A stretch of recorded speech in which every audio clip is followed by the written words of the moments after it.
سورہ یاسین پڑھنے کی فضیلت۔ فجر کی نماز کے بعد سورہ یاسین پڑھنا کیسا ہے؟ کیا یہ سنت عمل ہے؟ عبد المطلب انڈیا سے۔ مسند دارمی کی حدیث ہے کہ نبی صلی اللہ علیہ وسلم نے فرمایا جس نے صبح سورہ یاسین کی تلاوت کی تو اللہ تعالیٰ اس کے اس طرح کے الفاظ ہیں کہ اس کے سارے کام پورے ہو جائیں گے، لیکن یہ حدیث سند کے لحاظ سے بہت زیادہ ضعیف ہے۔ فجر کے بعد کون سے کام کریں؟ فجر کے بعد ایک مسلمان کی کیا روٹین ہونی چاہیے، اس پر روشنی ڈالیں۔ ابو حنین کراچی سے۔ دیکھیں حدیث سے تو یہ بات ثابت ہے کہ فجر کے بعد کا وقت ذکر اللہ کا وقت ہے۔ آپ صلی اللہ علیہ وسلم نے ارشاد فرمایا کہ جو شخص فجر کی نماز کے بعد اسی جگہ جہاں نماز پڑھی ہے بیٹھے بیٹھے اللہ کا ذکر کرتا ہے یہاں تک کہ جب سورج ایک نیزہ بلند ہو جاتا ہے، اشراق کا وقت داخل ہوتا ہے، 2 رکعت پڑھتا ہے تو اللہ اس کو ایک حج عمرے کا ثواب عطا فرماتے ہیں۔ تو بہت سارے اسلاف اسی پر عمل کرتے تھے کہ فجر کی نماز کے بعد اللہ کا ذکر کیا کرتے تھے۔ یہاں تک فقہا نے لکھا ہے کہ فجر کی نماز کے بعد تلاوت کرنے سے بہتر ہے ذکر کرنا۔ تو اگر کوئی اس طرح تسبیحات نہ کر سکے تو پھر تلاوت کر لے، کیونکہ بہرحال تلاوت بھی ایک طرح کا اللہ کا ذکر ہی ہے۔ تو یہ وقت جو ہے نا ذکر اذکار کا وقت ہے، سب سے بہتر ہے ذکر کرے، وہ نہیں تو پھر تلاوت کرے۔ تو لیکن واجب کچھ بھی نہیں ہے اس میں۔ تو اگر آپ فجر سے پہلے کر لیں ذکر، فجر سے پہلے کر لیں تلاوت تو بھی جائز ہے۔ تو شریعت میں آپ کو اس کا اختیار دیا ہے، لیکن فجر کے بعد سونا فوراً یہ بہرحال شریعت میں ناجائز حرام نہ بھی ہو لیکن ناپسندیدہ ہے۔ بہت سارے اسلاف سے اس کی کراہت منقول ہے۔ تو اگر کوئی مجبور ہو تو ایک الگ بات ہے، جیسے کسی کو رات کو نیند ہی نہ آئی ہو اور اس نے صبح 8 بجے کہیں جانا ہے، اب وہ اگر فجر کے بعد نہیں سوئے گا تو وہ آگے نیند پوری نہیں ہوگی، مسائل کھڑے ہوں گے، تو وہ الگ بات ہے، وہ سو جائے۔ لیکن نارملی فجر کے بعد سونے کا معمول بنا لینا یا بلا ضرورت یہ کام کرنا شریعت میں پسندیدہ نہیں ہے۔ بہت سارے اسلاف نے اس کو ناپسند کیا ہے کیونکہ مبارک وقت ہے، اللہ اللہ کرنے کا وقت ہے۔ کچھ نہیں آپ کرتے، ایکسرسائز کر لیں اس وقت، صبح واک کر لیں جا کے، اچھی ہوا ہے، تازہ ہوا ملے گی آپ کو، جاگنگ کر لیں اس وقت جا کے، پورا دن آپ کا اچھا گزرے گا۔ تو یہ اس قسم کی ایکٹیویٹیز کرنی چاہیے۔ اور دوسری بات نبی صلی اللہ علیہ وسلم نے فرمایا بورک لامتی فی بکورہا، اللہ تعالیٰ نے میری امت کے کاموں میں برکت رکھی ہے صبح کے وقتوں میں۔ تو جتنے بھی کام جو صبح کے وقت میں کیے جائیں اس میں اللہ نے برکت بہت رکھی ہے۔ تو اس میں ایکسرسائز بھی کی جا سکتی ہے، اس میں پڑھا بھی جا سکتا ہے، کاروبار بھی کیا جا سکتا ہے۔ لوگ کہتے ہیں ہم اس وقت کاروبار کیسے کریں، دکانیں بند ہوتی ہیں۔ تو بھائی کاروبار کی پلاننگ کر رہے ہیں اس وقت بیٹھ کے آپ، ٹھیک ہے، دکان نہ کھولیں، کوئی ہے ہی نہیں کسٹمر آپ کو۔ کراچی میں تو آپ صبح اگر بیٹھیں گے دکان کھول کے ایک بندہ بھی نہیں ملے گا۔ لیکن ہمارے ایک دوست نے ایسا کیا، دوست تو نہیں جاننے والے تھے، انہوں نے کیا کیا، انہوں نے کہا کہ میں فجر کے بعد دکان کھولوں گا، تو اعلان کر دیا کہ جو کسٹمر فجر کے بعد آئے گا خصوصی ڈسکاؤنٹ ہوگا ان کے ساتھ۔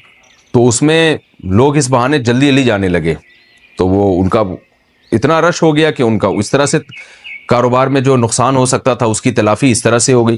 تو بہت سارے طریقے، انسان جب کھوپڑی استعمال کرتا ہے تو طریقے سامنے آتے ہیں، اور کھوپڑی استعمال بھی فجر کے بعد بہت اچھے طریقے سے ہو جاتی ہے۔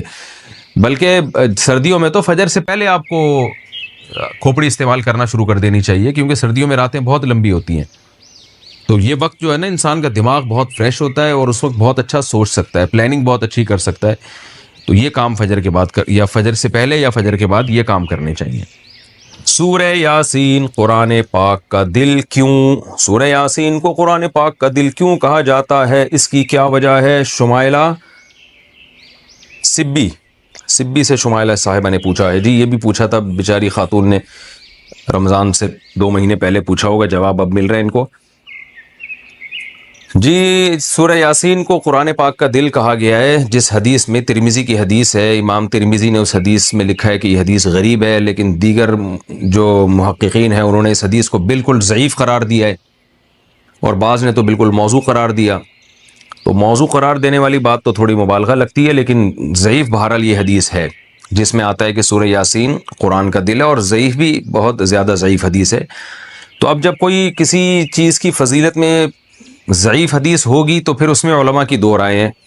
بعض علماء کہتے ہیں کہ اس سے کوئی شرعی مسئلہ تو ثابت ہو نہیں رہا، لہذا اس حدیث کو بیان کرنے میں کوئی حرج نہیں ہے، فضائل میں ضعیف حدیث بیان کی جا سکتی ہے۔ اور بعض علماء کا موقف ہے کہ نہیں بھائی، فضائل کے باب میں بھی احتیاط کرتے ہیں کہ جی حدیث صحیح ہی ہونی چاہیے۔ تو اس میں ہمارے ہاں نا غلو بہت ہے، بعض لوگ کیا کہتے ہیں، کسی نے سورہ یاسین کی فضیلت میں ضعیف حدیث سنا دی تو بعض لوگ ان کے خلاف کلپ بنا کے ڈال دیتے ہیں، یہ دیکھو ان کو تو پتہ ہی نہیں حدیث ضعیف ہے اور نبی پر بہتان باندھ رہے ہیں، اور دیکھو ان کے پاس علم نہیں ہے۔ تو یہ بھی جہالت کی بات ہے۔ ضعیف حدیث اور موضوع میں فرق ہوتا ہے۔ تو اور بعض کیا کرتے ہیں، ان کا معیار ایسا ہوتا ہے، اتنا گر جاتا ہے کہ ان کو صحیح حدیث سے پتہ نہیں کچھ چڑ سی ہو جاتی ہے، وہ کبھی کسی موضوع پر التزام ہی نہیں کرتے کہ ہم صحیح حدیث پیش کر دیں لوگوں کے سامنے۔ اس بارے میں صحیح حدیث بھی ہوتی ہیں اس موضوع سے متعلق۔ تو اس لیے اعتدال کی رائے یہی ہے کہ آپ کا جو موقف ہے آپ وہ بیان کر دیں اور دوسرے پہ طنز نہ کریں آپ۔ تو ہماری رائے یہی ہے کہ جب ہمارے پاس صحیح احادیث سے اتنی چیزوں کی فضیلتیں ثابت ہیں تو ہمیں ضعیف کی طرف جانے کی ضرورت نہیں ہے۔ تو میرا تو طریقہ یہی رہا ہے کہ بھئی جب سورہ یاسین کے بارے میں جو یہ حدیث ہے کہ قرآن پاک کا دل ہے، یہ صحیح حدیث نہیں ہے، تو میرا موقف یہی ہے کہ اس میں احتیاط کی جائے، نہ بیان کی جائے وہ حدیث۔ لیکن اگر کوئی عالم یہ حدیث بیان کرتے ہیں ممبر پہ سورہ یاسین کی فضیلت میں، تو ان پہ طنز نہیں کیا جا سکتا، کیونکہ کوئی شرعی مسئلہ نہیں بیان کیا جا رہا، کیونکہ سورہ یاسین کا مضمون بہرحال اتنا جاندار، اتنا شاندار ہے کہ اس ضعیف روایت کی تائید اس سے بہرحال ہوتی ہے کہ اس کے مضمون کو جب آپ دیکھتے ہیں تو لگتا ہے کہ یہ واقعی قرآن پاک کا دل ہے۔ اولم یر الانسان انا خلقناہ من نطفۃ فاذا هو خصیم مبین۔ نبی کے پاس ایک شخص جو ہے نا قبر کی بوسیدہ ہڈی لے کر آیا اور کہنے لگا اس میں جان کون ڈالے گا؟ سورہ یاسین میں اللہ نے آخری رکوع نازل کیا کہ یہ انسان جو آپ کے پاس ہڈی لے کر آیا ہے یہ دیکھتا نہیں ہے، ہم نے اس کو منی کے قطرے سے بنایا، اور آج یہ ہم پہ اعتراض کر رہا ہے کہ اس بوسیدہ ہڈی میں کون جان ڈالے گا؟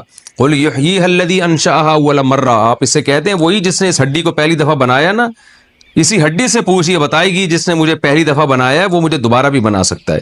تو ایسے جاندار مضامین ہیں سورہ یاسین کے، تو اس لحاظ سے اس کو دل کہہ دینے میں کوئی حرج نہیں ہے، لیکن بہرحال اس بارے میں جو روایت ہے وہ کافی ضعیف روایت ہے۔ تو ہمارا طرز یہ ہے کہ جو صحیح احادیث ہیں، جیسے عبداللہ ابن عباس رضی اللہ عنہ سے ایک اثر منقول ہے سورہ یاسین کی فضیلت میں، صبح و شام پڑھنا چاہیے سورہ یاسین کو، تو ایسے صحیح روایات کا اگر ہم التزام کریں تو یہ زیادہ بہتر ہے۔ پھر کبھی انشاءاللہ میں سورہ یاسین کی کوئی فضیلت اگر صحیح احادیث میں وارد ہوئی ہے تو اس پہ الگ سے انشاءاللہ میں کلپ ریکارڈ کروا دوں گا۔